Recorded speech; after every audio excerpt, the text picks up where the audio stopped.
student. I'm a biology teacher from Educare TZ. I'm teaching biology today. I'll be with you to discuss our topic, which is the comparative of natural groups of organisms.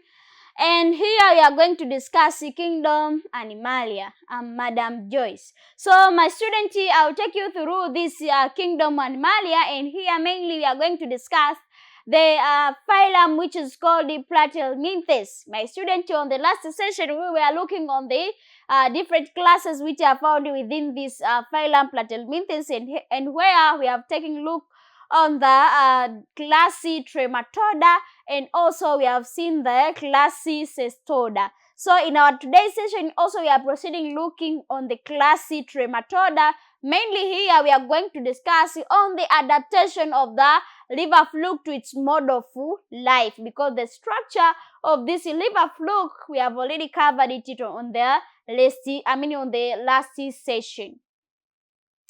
So my student, here we are going to discuss on how this organism are they adapted to live in the parasitic mode, because this organism they live on the liver. That's why we calling that liver fluke. So we are saying that the liver fluke possess the following features that facilitate a parasitic mode of life. That facilitate parasitic mode of its life with the host. So this organism they possess different kinds of features. These features ndizo ambazo zinawasaidia hawa organism to live in different kinds of host environment. The first feature here, my student, we can say that it has a suckers that provide the means of attachment to their host. So this organism they possess a suckers. Here we are talking about the oral suckers and the ventral suckers ambayo tunaita acetabella. We have seen that on the structure that oral sucker inamsaidia huyo organism for attachment, for attachment and for taking in the blood together with the tissue fluid. And not only that, this organism they possess a ventral sucker. The ventral sucker here, it helps this organism for attachment while they are taking in something. So due to possession of this sucker, it provides a means for attachment of the host, attachment to their host, that help this organism to live in parasitic mode is due to the possession of the oral sucker together with the ventral sucker. Apart from that, my student, they have another adaptive structure which help this organism to live in parasitic mode, and this is, we are saying that it has a tegument. It has a tegument with a spine that prevent it from being washed away by the bile, and it also help to parasitize or it helps the parasite to erode liver cell. So this organism they have a spine. The spine is just like a amoeba. So this spine ambayo ina possess this integument that is possessed by this organism, mainly spine, ndio ambayo inawasaidia hawa organism wasiweze kuondolewa kwa urahisi zaidi na zile cells ambazo zina be provided by the liver cell. So wanatumia zile integument kujishikiza kwenye ile nini tunaita cell, the liver cell.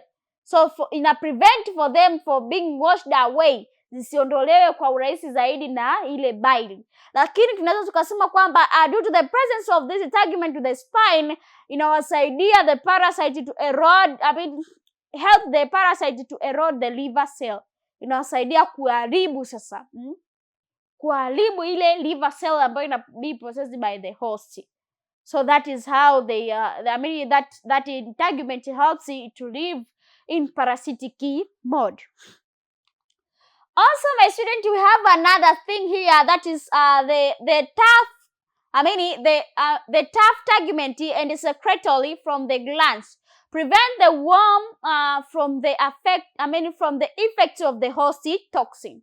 So how organism, due to the presence of the secretion and the tegument that they possess within their body, ndiyo ambayo sasa inawasaidia hawa organism wasiweze kuondolewa kwa urahisi na ile host toxin, kwa sababu remember within the organism within the host organism nipo ambapo any organism ambapo aki-invade within their body, they provide a toxin so that they can kill that organism. So due to the presence of this tough tegument and the secretion that is provided by their body, that is the liver fluke, inawasaidia hawa organism to prevent the worm from the effect of the host toxins, so that make this organism to live in parasitic mode. And also, my student, we have another adaptive feature. In this one, we are saying that the parasite secrete enzymes that helps it to penetrate the liver cells at the various stage of its life cycle. So due to the possession of the this organism secrete enzyme that helps it to penetrate to the liver cells in various stage of their life cycle. So wanahile zile enzyme within their body. Zile enzyme ndizo ambazo zinawasaidia hawa organism to penetrate mpaka waweze kufika kwenye liver, kwa sababu hawa organism they cannot live in any place within their host cell rather than within the liver. Kwa sasa wanafikaje kule kwenye liver? Kule kwenye liver wanafika kwa sababu wana secrete enzyme. Zile enzyme ndizo ambazo zitawadirect hawa liver fluke kwenda moja kwa moja kwenda kuiaffect au kuletea madhara kwenye ile liver. So due to the presence of this enzyme. And also, my student, we have another structure which is we can say that it has a mechanism and chemicals that is suppress the action of the host digestive enzyme. So within their body, they provide a mechanism that will suppress the host's enzyme, kwa sababu wale host enzyme pale ambapo patakuwa na invaded of any microorganism within the body will act through that microorganism. Sasa hawa organism wanachofanya wakishaingia ndani ya mwili, wana secrete they have mechanism. Ile mechanism within their body ndiyo ambayo ina suppress the activities of the host enzyme, wasiweze kuataki wale liver fluke, kuharibu, then kuwaondoa kwa urahisi ndani ya mwili. So this organism they suppress the presence or they suppress the action of the digestive enzyme within the host. So that is the role, that's mechanism help this organism to live in parasitic mode of life within the organism. Also, we have another adaptive feature that's help this organism to live in parasitic mode of life within their host. And this is, we are saying that it has a high reproductive potential and different multiplication phase that balance its high mortality rate. Kwa hiyo sasa hawa organism tunasema kwamba wenyewe they have high reproductive potential, kwa maana kwamba wana ile tendency ya kureproduce much number of organisms within the host cell.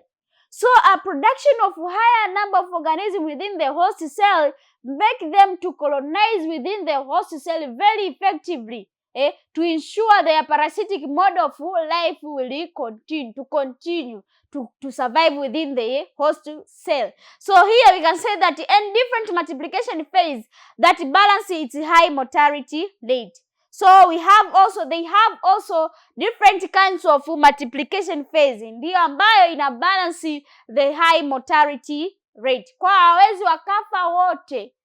So hata kama pale ambapo itatokea hawa organism wataondolewa, lakini hawezi wakaondoka wote, kwa sababu they develop a mechanism within their body that help this organism to survive, to successfully colonize within the host liver cell.